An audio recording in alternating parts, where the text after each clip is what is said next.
என்ன செய்யலாம், ஒன்று வேலைக்கு போகிறோம், இல்லை தொழில் பண்ணுறோம். அதான நம்ம குடும்பத்தோட வருமானம். ஒன்று வேலைக்கு போகிறோம், தொழில் பண்ணுறோம்.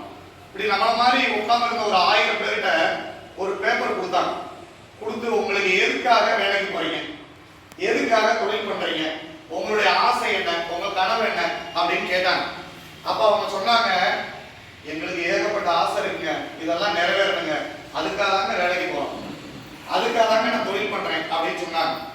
அப்படி 1000 பேர் பேப்பரையும் வாங்கி அதுல யார் யார் என்ன எழுதிருக்காங்க ஃபில்டர் பண்றப்ப 1000 பேர் எழுதுறதுல ஒரு 6 விதமான கனவுகள் எல்லாருடைய பேப்பர்லயும் இருந்தது. சரிங்களா? அது உங்க கனவு பேப்பர் உங்களுக்கு விஷயம் எழுதியிருந்தது என்ன தெரியுங்களா? பணம். எல்லாரும் என்ன எழுதியிருந்தாங்க அப்படின்னா கல்வி. சார் வாழ்றதே இருக்கு சார், பிள்ளைகளுக்காக சார். எல்லாருடைய பேப்பர்ல இருந்தது என்ன அப்படின்னா, சார் வீடு வேணும் சார், நாங்க குடியிருக்க வீடு எங்க தாத்தா காலத்துல கட்டினாங்க, இல்லை எங்க அப்பா கட்டினாரு, நாங்க அதுல எங்களுக்கு ஏற்ற மாதிரி வசதி இல்லை சார், ரைட்டுங்களா? அப்படின்ற இது ரொம்ப பேருடைய நினைப்புல இருக்கு.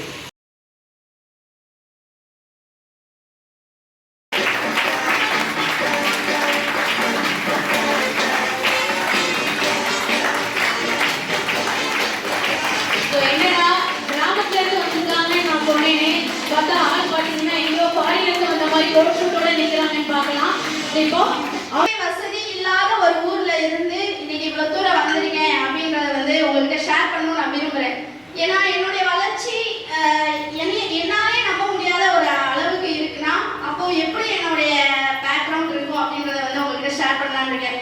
ஷேர் பண்ணலாமா? இப்படி தூங்கிட்டு இருக்கேன், ஷேர் பண்ணுறது கஷ்டம்.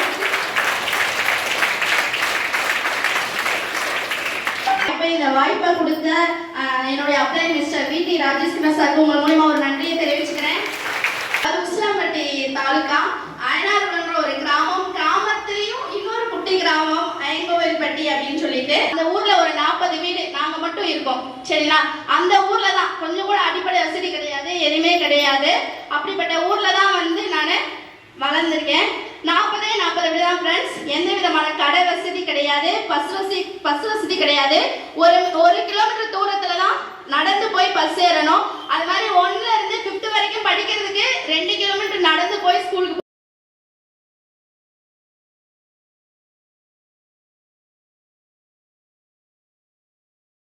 பிறந்தது திருமங்கலம் பக்கத்துல ஒரு கிராமம் தான். நான் பார்த்தீங்கன்னா அப்பா பஸ் டிரைவரு, அம்மா பார்த்தீங்கன்னா வீட்டில் தான் எங்களை பார்த்துட்டு வீட்டில் தான் இருந்தாங்க. நான் ஸ்கூல் படித்ததெல்லாம் பார்த்தீங்கன்னா அச்சம்பட்டின்ற கிராமத்தில் தான். நான் 11th படிச்சுட்டு இருக்கும்போது பார்த்தீங்கன்னா திடீர்னு எங்கள் அப்பா பார்த்தீங்கன்னா ஹார்ட் அட்டாக்ல இறந்துட்டாங்க. அப்போ குடும்ப சூழ்நிலை காரணமாக எனக்கு மேரேஜ் பண்ணுற சூழ்நிலை ஆயிடுச்சு. படிக்கலை, மேரேஜ் பண்ணி கொடுத்துட்டாங்க. மேரேஜ் பண்ணி போன இடம்னு பார்த்தீங்கன்னா பெரிய குடும்பம், எல்லாருமே வயசுல எல்லாருமே மூத்தவங்க. 6 பேர் மொத்தம், 3 பொண்ணு 3 பையன். எல்லாம் இங்கே பார்த்தீங்கன்னா உண்மையிலே நானே ரொம்ப எக்ஸைட்டடா இருக்கேன். ஏன்னா 2 நாள் மழை. நான் வரும்போது நினைச்சிட்டே வந்தேன், சரி நமக்கு முக்கியமான ஒரு விஷயம் தான், ஏன்னா இது நம்மளோட குழப்பு தான். இது அவன் கடை திறக்கணும்னா மழை வந்தாலும் கடை திறக்க தான் போறேன். அதனால நான் இங்கே வந்துருக்கேன் கண்டிப்பா. ஏன்னா இது என்னோட சோர்வு, எனக்கு என்னைய குழந்தைய வாழ வைக்கிற இடம் இது. நான் வந்துருவேன். ஆனால் மக்கள்லாம் நிறைய பிரச்சனைகள் இருக்கு, இதெல்லாம் வர முடியுமா, ரொம்ப கஷ்டம்தான் அப்படின்னு நினைச்சிட்டு தான் நான் வந்தேன் நான். ஆனா நீங்க இங்க இவ்வளவு கூடியிருக்கிறத பார்த்தா நிச்சயம் ஒரு எழுச்சி, மிகப்பெரிய ஒரு வெற்றி. ஒரு தொடர் மழை வட்டி எடுத்துட்டு நடந்துக்கிட்டே வர போய் ஆகணும்னா போவோம், கரெக்டா இல்லையா? இல்லை ஒரு தொழில திறக்கணும், திறந்தே ஆகணும்னா போவோம். ஆனா இதுக்கு ஆப்ஷன் இருக்கு, நீ வரலாம் இல்லைன்னா அடுத்த வாரம் வரலாம், கரெக்டா இல்லைங்களா? ஆனால் கூட வந்தீங்க பார்த்தீங்களா, நீங்க நிச்சயமா ஒரு நாள் மிகப்பெரிய சாதனையாளர்கள். பயந்துவாங்க, நைட்டு தூங்கும்போது எழுப்பி நான் தான் நிற்கிறேன் அப்படின்னா, ஐயோ அப்பா நம்ம எது தப்பு பண்ணுவோம்னு தரும்.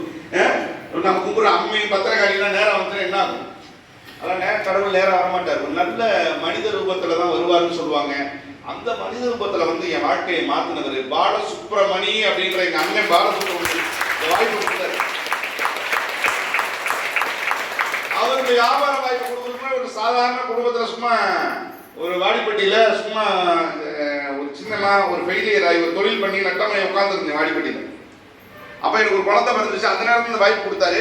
ஆனால் இன்னைக்கு என் வாழ்க்கையில் வந்து நான் வந்து பார்த்தீங்கன்னா நான் வந்து எவ்வளோ சம்பாதிச்சிருக்கேன், கிட்டத்தட்ட மாதம் 10 லட்ச ரூபா சம்பாதிக்கிறேன் இந்த வியாபாரத்து மூலமா. வெளியே நிற்கிற கார் அவர் சொன்னார் 56 லட்சம் இல்லை 65 லட்ச ரூபா அந்த காரு. எத்தனை பேருக்கு நான் முதல்ல ஒரு வீடு வாடகைக்கு தான் வந்தேன் மதுரையில். அந்த வீடுக்கு ஒரு 500 ரூபாயிலிருந்து 600 ரூபாய் வாடகை. 2002 வந்த மதுரை வரும்போது என்கிட்ட வாடகைக்கு ஒரு வீடு, அந்த வீடுக்கு நான் வாடகை கூட கொடுக்க முடியாம தான் வந்தேன் வாடிப்பட்டியில இருந்து.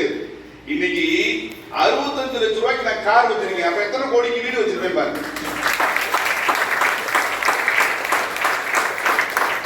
என் வீடு ஸ்விம்மிங் பூலோட 2.5 கோடி ரூபாய்க்கு நீங்க மதுரையில் ஒரு வீடு வச்சிருக்கீங்க. 2.5 கோடி. இப்ப பார்த்தா அப்படியே தெரியுது. மூலமா வந்து 40 கோடி ரூபாய் சம்பாதிச்சு 25ல இருந்து 27 வெளிநாடு பயணம், 25க்கு மேல போயிருக்கு. 25 நாடுகளுக்கு மனைவியோட போயிட்டு வந்திருக்கு.